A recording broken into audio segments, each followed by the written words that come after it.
Hola, ¿cómo están? Muy buenas tardes. Nos da muchísimo gusto recibirles en este su programa de Descubriéndonos. ¿Qué tal, José? ¿Qué tal, Mauricio? ¿Cómo están? Muy bien, saludos a todos. Saludos a todos y bueno, pues nuevamente con un gran tema que traes, Luz. Pues que traemos juntos en nuestra trilogía de la salud, nada más que ahora le cambiamos el inicio, pero bueno, esto que hemos venido trabajando en los programas anteriores y que Mauricio propuso que sería bueno, digamos, para poner la cereza en el pastel. Y la pregunta sería, ¿necesitamos ser aceptados? ¿Ustedes qué creen? Porque pues mucho de lo que llega a nuestros espacios de consulta tiene que ver con eso, con lo difícil, con lo doloroso que resulta no poder pertenecer, no compartir, no encontrar puntos de unión, no sentirse legitimado, aceptado, y pues en muchas ocasiones hay ahí eh, consecuencias con eso, porque hay gente que toma decisiones, que hace cosas que a veces los precipitan a circunstancias muy comprometidas en aras de tener que estar siendo aceptados. ¿Ustedes qué piensan? Sándor Ferenczi, un psicoanalista húngaro, decía que en realidad los seres humanos buscamos solo dos cosas: ser queridos y ser reconocidos. Y que la gente que se hace multimillonaria está utilizando ese medio para ser querida y ser reconocida. O sea que finalmente, digamos, todos los extravíos de nuestra vida, o que puedan ser vistos como extravíos, en realidad lo que están buscando es eso: ser queridos y ser reconocidos. Entonces, ustedes no sé si fueron suficientemente crueles cuando fueron niños. Los que sí sabemos, por ejemplo, que cuando agarrábamos con otro niño, por ejemplo, más pequeño, y le decíamos, vas a ser invisible. Y de repente se reía, ja, ja, ja, ja, y ya decías que era invisible, y todos los otros amiguitos hacíamos que no lo veíamos. Y entonces el invisible empezaba a decir, aquí estoy, y nosotros como que no nos diéramos cuenta de dónde estaba, hasta que se angustiaba lo suficiente como para que alguno del grupo de niños entonces llegara y dijera, no, vamos a hacer una magia para que ya pueda aparecer. Sí, sí, vamos a hacer la magia.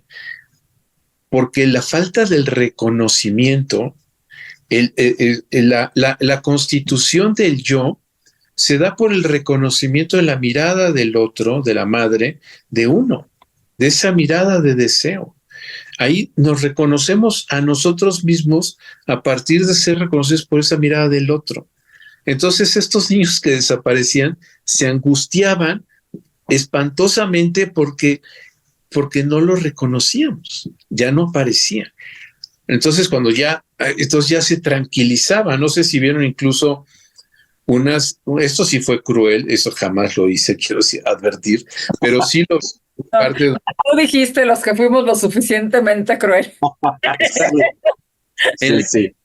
la infancia, cuando eres perverso polimorfo y que dices, bueno, pues le voy a dar duro al espectro de lo que eso significa, pero de estas fotos en donde sacaban fotos instantáneas, en donde un grupo, por ejemplo, de los tíos se tomaban una foto sentados y después decía, vamos a hacer invisible al sobrino, y lo sentaban al sobrino y de repente simulaban que tomaban la foto y vamos a hacerlo invisible, y sacaban la foto que habían tomado previamente en donde no estaba el sobrino. Y entonces el mismo sobrino, por ejemplo, o el niño, no se veía en la foto. O sea, nada más para que vean la importancia del ser reconocido. Entonces hay gente que para ser reconocido se hace piercings, tatuajes, se queman. ¿Se acuerdan este tipo extraño que se suicidó en la cárcel de Estados Unidos, que tenía este grupo de red de prostitución y todo ese tipo de cosas, en donde parte de la inclusión de muchas de las chicas era permitirse hacer una herida de fuego para estar incluidas, y ellas se lo hacían como con orgullo, de sentir esa marca de fuego para ser miembro del grupo, del clan, de lo que fuera. O sea, hasta ahí llegamos. Sí, pues ejemplos muy poderosos los que has puesto, porque eso es claro, podemos verlo en miles de circunstancias todos los días. En alguna de los programas que trajimos aquí cuando estábamos hablando de los lenguajes de los lenguajes actuales de los jóvenes, de estos padecimientos, cuando estábamos hablando del ghosteo, creo, eh, Exacto. ¿no? Este tema, pues de alguna forma es eso, o sea, primero te estoy llenando de atenciones, te estoy poniendo flores, eres lo máximo, te etiqueto en las redes, salimos en todos lados y después desapareces, ¿no? Como el jueguito este que estabas diciendo de los niños chiquitos, o sea, pero a nivel macro, entonces, pues sí, aquí estaba todo muy bien, pero ya no está. Y lo profundamente complicado que resulta para los jóvenes, para las jóvenes eso, pero que veamos que eso es algo que efectivamente, como dijiste ahorita, nos atraviesa a todos. No es agradable en lo absoluto el sentirte ignorado, el sentirte no querido, el no sentir que te identifiques con algo. Es muy complejo, ¿no? Por supuesto, y ahí, por ejemplo, yo diría, ¿no? Pues el Hegel estaría de acuerdo con Ferenczi, sin duda. Y si me permiten, yo lo pensaría, o se me está ocurriendo pensarlo del lado de lo que Freud hablaba de la libidinización. Libidinizar para Freud no era cualquier cosa. Cualquier objeto, cualquier circunstancia, por aparentemente insignificante que fuera, cuando nosotros le ponemos un peso, cobra una dimensión radicalmente distinta y esto tiene que ver con el reconocimiento y con el afecto y con el amor que le ponemos a algo. Creo que alguna vez puse como ejemplo que lamentablemente alguna vez en una situación en donde estaban asaltando a unos jóvenes, un chico toma su medalla y no la quiere soltar. Todo mundo o asaltante suponía que esto implicaba que la medalla era valiosa y bueno, mata a este chico. Y en realidad lo que ocurre es que esa medalla se la había regalado la abuelita. El peso que tenía que la abuelita se lo hubiera regalado, en realidad hacía la diferencia en todo lo que ocurrió, porque yo no creo que ese chico no ignorara que podía estar en riesgo su vida y aún así prefirió defender la medalla. Entonces, lo que Freud nos explicaba es que en realidad somos capaces de llegar a cuestiones extremas por aquello que nosotros libidinizamos. ¿Eh? Y bueno, si no esta condición en donde alguien exacerba todas estas condiciones de patria y todo esto, bueno, pueden llevar una guerra y de verdad sacrificar la vida de miles de personas en aras de un ideal, digamos, patriótico, por ejemplo, en donde algo se eleva a ese nivel. Ajá. Entonces, como podrán darse cuenta, esto, como José de alguna manera lo estaba señalando, que justamente nos advierta de esto, bueno, por eso esta cuestión de a dónde le ponemos esa libido a algo, dónde le ponemos ese afecto a algo, no es una cuestión menor. Y que justamente, retomando el tema del programa anterior, esas modas, en realidad lo que hacemos es ponerle ese interés y ese afecto a eso para ser aceptados e incluidos. No tanto por salud y por seguir realmente cuestiones más bien de un orden que nos beneficie, sino por esta posibilidad de ser integrados y aceptados, que no es una cuestión menor, ¿eh? Por eso, y todo el peso que le da Lacan a lo que él designa como deseo. Nosotros nos movemos por deseo, y eso no es una cuestión menor. El mundo, el planeta, se mueve en razón de eso. Y qué a veces paradójico es eso a donde nosotros ponemos nuestro deseo. Tema importantísimo, yo diría, por supuesto.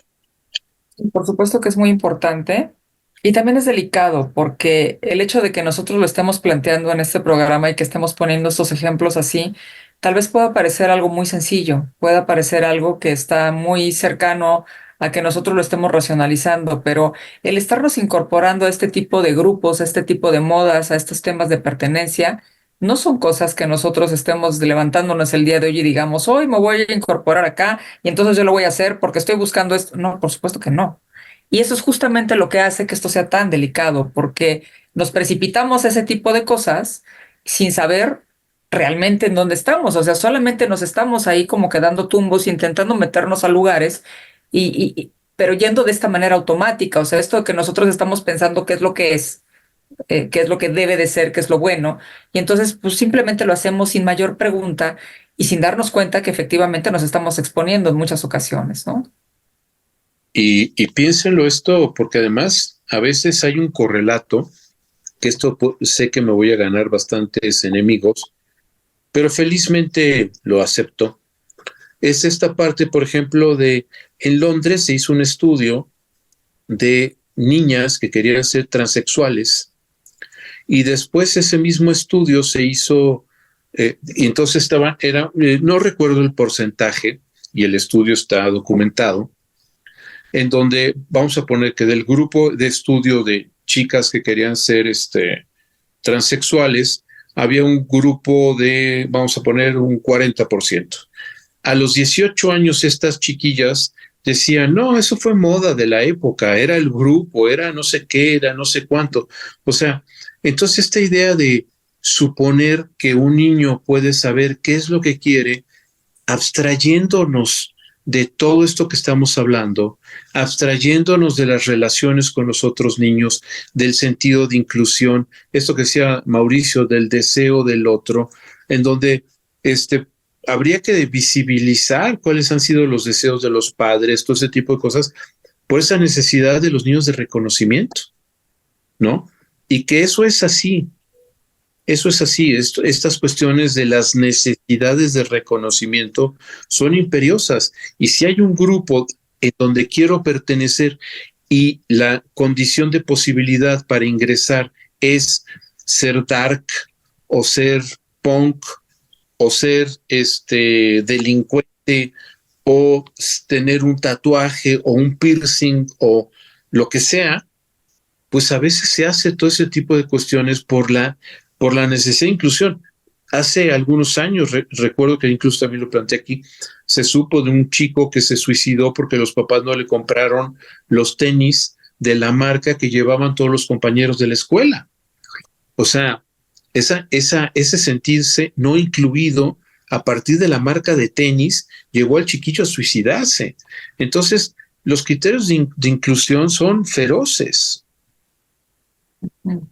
Sí, son muy feroces, es peligroso y entonces la pregunta que seguramente muchos de los que nos estén acompañando en nuestro programa se harán es, entonces, ¿qué hacer con eso? Qué bueno que le toca a Mauricio. Vas, Mauricio. Bueno, no, estaba pensando que justamente eso es lo que es el análisis. Justo el análisis, permítanme decirlo de esta manera, es esta genealogía de esos deseos, cómo se van construyendo y hacia dónde nos han llevado, nos demos cuenta o no. Y que justamente eso tiene que ver con, en efecto, una aceptación y una inclusión, pero de la cual no, ni siquiera tenemos una idea.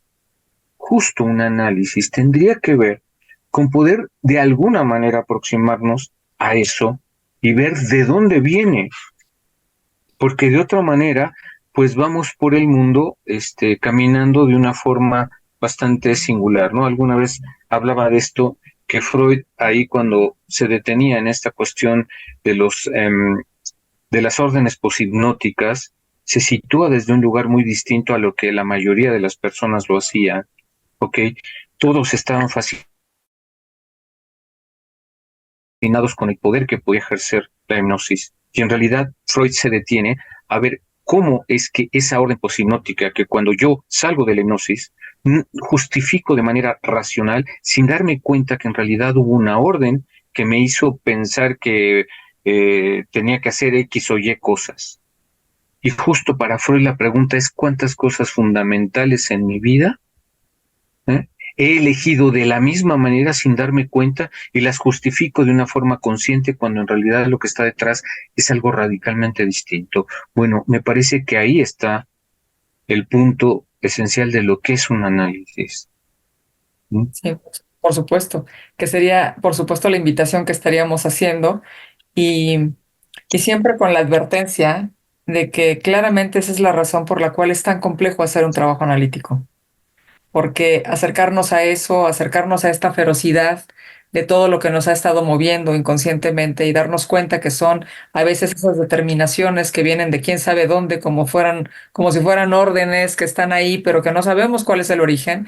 Y nos cuesta trabajo pensarlo, porque usualmente, pues esto que yo decía, o sea, mucha gente tiene la idea de que, pues es un tema que tú le pones, digamos, lo conoces, tú lo puedes razonar, tú lo puedes manejar, ¿no? Que es la gran mentira que nos contamos, cuando en realidad pues no es de esa manera, ¿no? Cuando Lacan dice el inconsciente es el discurso del otro, no dice otra cosa que esto. Esa serie de imperativos, esa serie de cosas que operan de manera inconsciente y que nosotros tratamos de legitimar, de construir, de encontrarle sentido, cuando en realidad son estas cosas que tú estás diciendo, o sea, que tú, Luz, y que tú, Mauricio, han estado hablando de toda esta serie de imperativos, de fuerzas, de cuestiones, para buscar la inclusión, de ese tipo de temas, y donde dices, no, lo que pasa es que yo sí me quiero herir aquí con sangre o con fuego para no sé qué, ¿no? Claro. Pues creo que ha sido un programa muy interesante. Dejamos aquí muchas preguntas abiertas para encontrarnos en alguna próxima y pues cuestionarnos respecto de este tipo de cosas, cuestionarnos respecto de, claro, como empezamos, por supuesto que nos gusta ser aceptados, por supuesto que nos gusta ser queridos, por supuesto que nos gusta ser reconocidos y cuando eso no ocurre, por supuesto que nos sentimos lastimados. ¿Qué hacemos con eso? ¿Hacia dónde nos dirigimos? ¿Cómo nos ocupamos? Pues muchísimas gracias por habernos acompañado. Muchas gracias, Mauricio. Muchas gracias, José. Por aquí nos vemos en la siguiente. Cuídense mucho. Abrazos. Hasta Saludos a luego. todos.